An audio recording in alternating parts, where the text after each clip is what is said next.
예, 오늘도 연합뉴스 TV에서 아침마다 국제 이슈, 국제 뉴스들 전달해주고 계시는 저희 연합뉴스 선임 기자, 선지규 기자님 나오셨습니다. 안녕하세요. 네, 안녕하세요. 예, 오늘 저희가 사실 다른 거 여러 가지 좀 소식들이 많은데요. 아까 이마람 특파원이 이제 바이든의 유류세 인하 요청에 대해서 이제 잠깐 얘기를 해줬는데, 저희가 거기에 대해서는 사실 워싱턴이나 이런 문제에 대해서는 사실 선 기자님께 조금 더 좀 자세하게 좀 여쭤보고 싶더라고요. 이제 바이든이 유류세 인하 요청을 했고, 또 현지에서는 또 그렇게까지 뭐 효과가 없을 거라고 보는 이제 의견들도 있다. 이런 얘기를 간략하게 해줬는데, 지금 이 부분에서 미국 분위기 좀 어떤 상황일까요?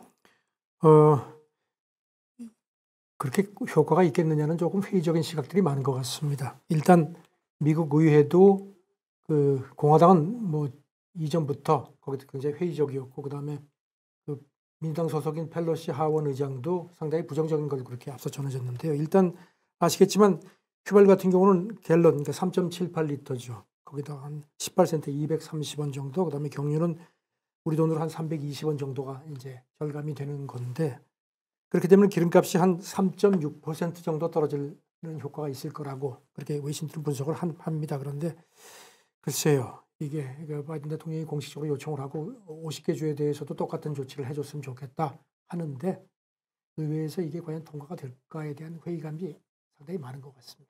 사실 이게 3% 빠진다고 해도 유가가 사실 3% 빠진다고 해도 그렇게 서민들 그 생활 사정이 나아질 만한 그렇게 수준이냐 좀 이런 의심은 좀 드네요. 그래서 지금 뭐 대부분의 관측이 11월 중간선거 앞두고 내가 이 정도로 인플레를 잡기 위해서 노력한다는 어떤 정치적인 메시지를 주려는 거 아니냐 하는 그렇게 보는 시각들이 많습니다. 예, 그리고 사실 이게 이렇게 바이든 대통령이 계속 이렇게 하면서 정유사들도 굉장히 좀 압박을 하고 있지 않습니까? 저 뭐 그 이제 쉐브론이었나요? 네. 이제 정유사 CEO가 정면으로 이제 뭐 바이든 대통령에게 반박도 하고 그랬는데 뭐 계속 좀 이제 정유사들 반발도 좀 심할 것 같은데요. 바이든 대통령이 앞서서 엑손모빌에 대해서 하나님보다 더 돈을 많이 번다 뭐 이렇게 공격을 했고, 또 그 다음에 예. 주요 정유사 CEO들한테 편지 보내가지고 지금 이렇게 공급 투자를 안 해가지고 이런 거 아니냐, 공급 늘리라고 얘기를 하는데, 여기 대해서 쉐브론 CEO가 아주 정면 반박을 했습니다. 그런 식으로 해가지고 이 기조가 바뀔 거라고 생각하느냐, 그렇게 반박을 했더니 또 바이든 대통령도 지지 않습니다. 그렇게 민감하게 나올 줄 몰랐다. 그러면서 이 작년 말 기준으로 지금 석유 시추 허가가 한 9천 건 이상이 나 있는데, 시추가 안 된다는 건 그건 말이 안 된다. 사실하고 다르다. 공급 많이 하라는 계속 압박을 하는데, 지금 뭐 정유사들도 지금 뭐 왜 우리만 자꾸 가지고서 뭐라 그러냐, 기본적인 그 인플레 원인을 왜 자꾸 우리한테 떠넘기냐는 식의 그 반발이 많아서 바이든 대통령이 몰아붙이기는 하는데 쉽지가 않습니다.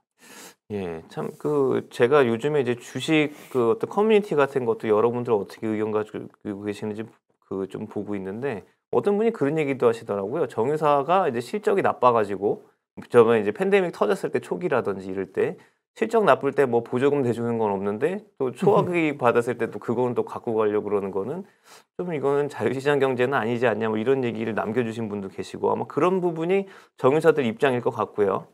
예. 하나님보다 돈 많이 번다고 했는데 이제 하나님께서는 좀 기분이 좀 나쁘실 것 같기도 하고 예 그렇습니다. 자, 쪼끔 이제 요즘 인플레이션 상황 그리고 요즘 가장 인플레이션의 핵심을 차지하고 있는 이제 러시아 전쟁 상황 요런 것도 저희가 매일 살펴보고 있는데 오늘은 쪼끔 다른 날에 비해서 희망적인 소식은 하나 있는 것 같습니다. 곡물 수출이 이제 러시아랑 우크라이나 부근에서 곡물 수출이 다시 이제 좀 재개가 될 수 있는 요런 부분들은 보이고 있다고요?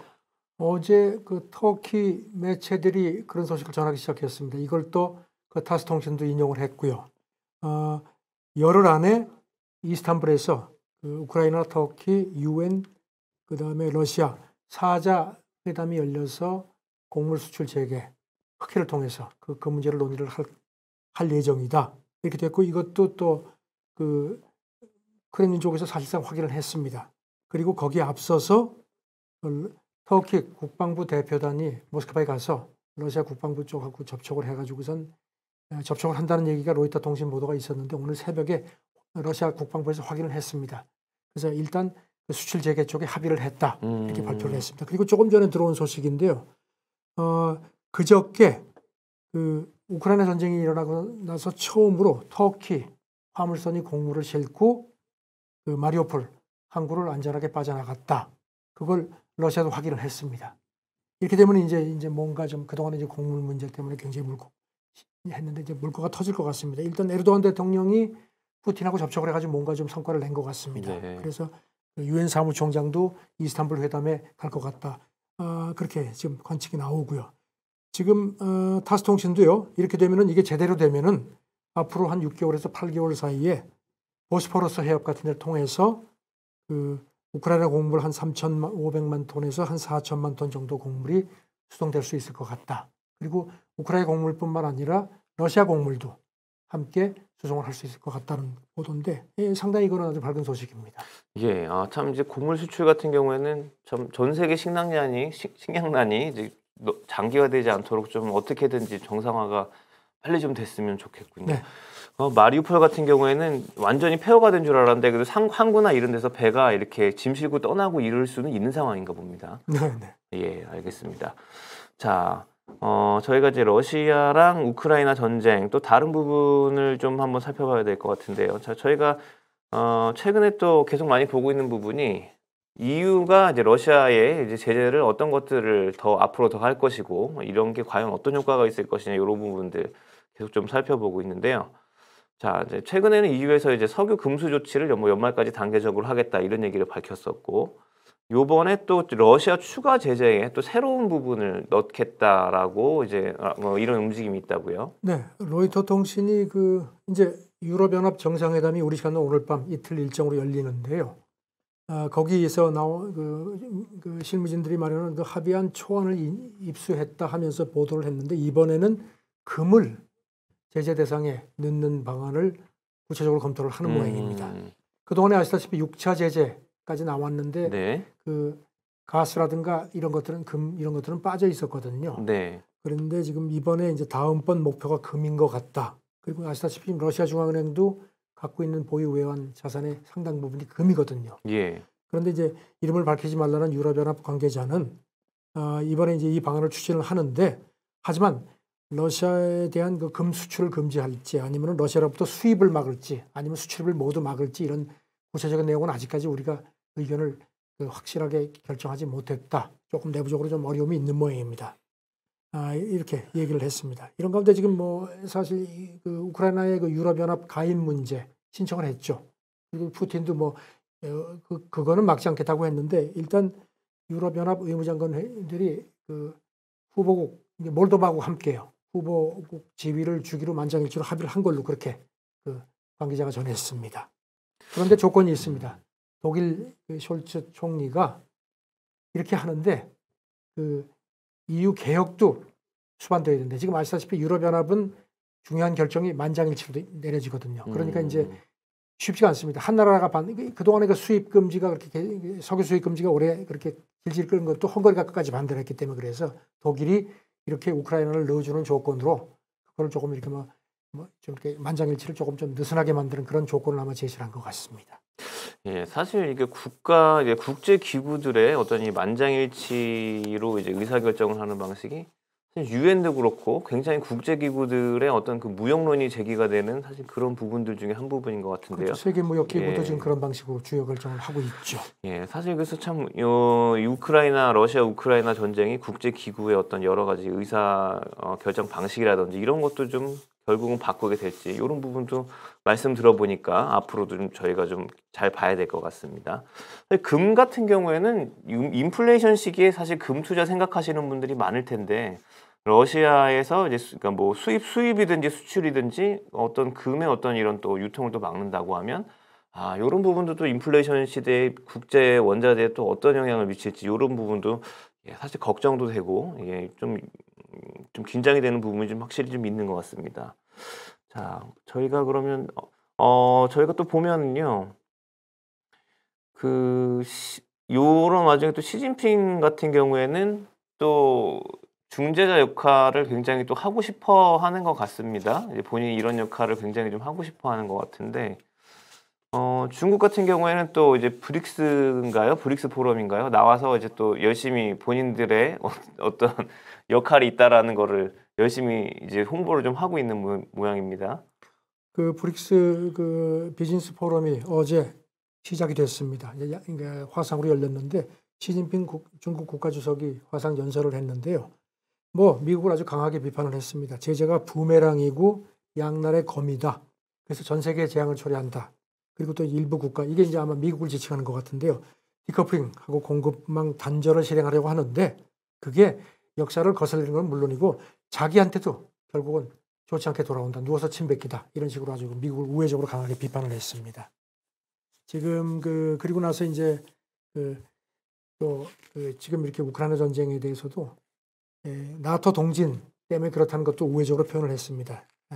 힘을 맹신하고 군사동맹을 확장하고 다른 나라 안보를 희생하면서 자기의 안보를 도모하는 반드시 공경에 빠진다. 이게 이제 나토 동진을 우회적으로 비판한 건데요. 그러면서 글로벌 안보 이니셔티브 이걸 거듭 제창을 했습니다. 지난 4월에 그 보아오 그 포럼 화상 연설 때도 제기를 했죠. 각국의 주권하고 영토 보존, 합리적인 안보 우려를 존중하고 그러면서 냉전 사고를 떨치자는 얘기입니다. 그래서 이제 푸틴한테 좀 힘을 실어줬습니다.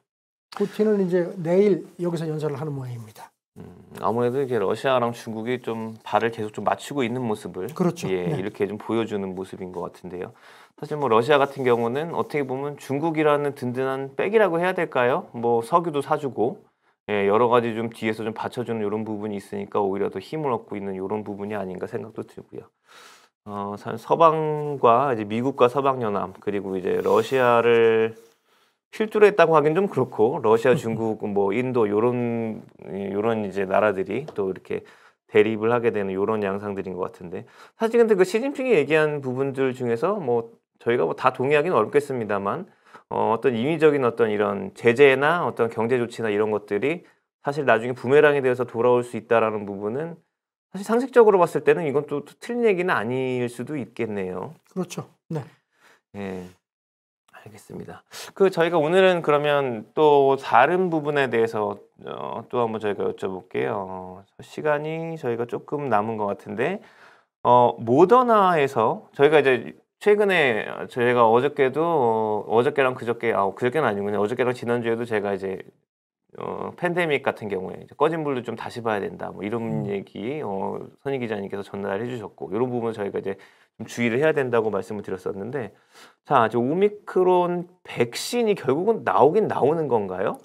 모더나에서도 이런 뉴스를 또 하나 내보냈나 봅니다. 지금 오미크론도 오미크론이지만 지금 이제 가장 전 세계가 신경 쓰는 게 오미크론 하위 변이 BA4하고 BA5 굉장히 귀에 익으실 겁니다.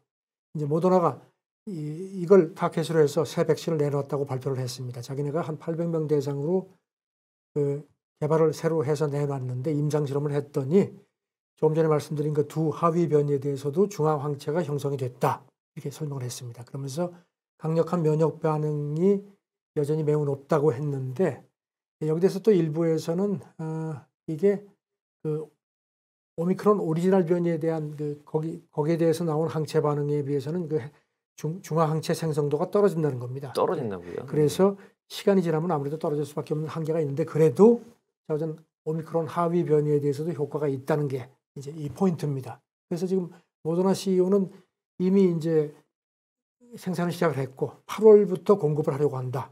그래서 올가을부터 접종이 가능하도록 하기 위해서 몇 주 안에 FDA에다가 긴급 사용 승인을 신청하겠다고 밝혔습니다.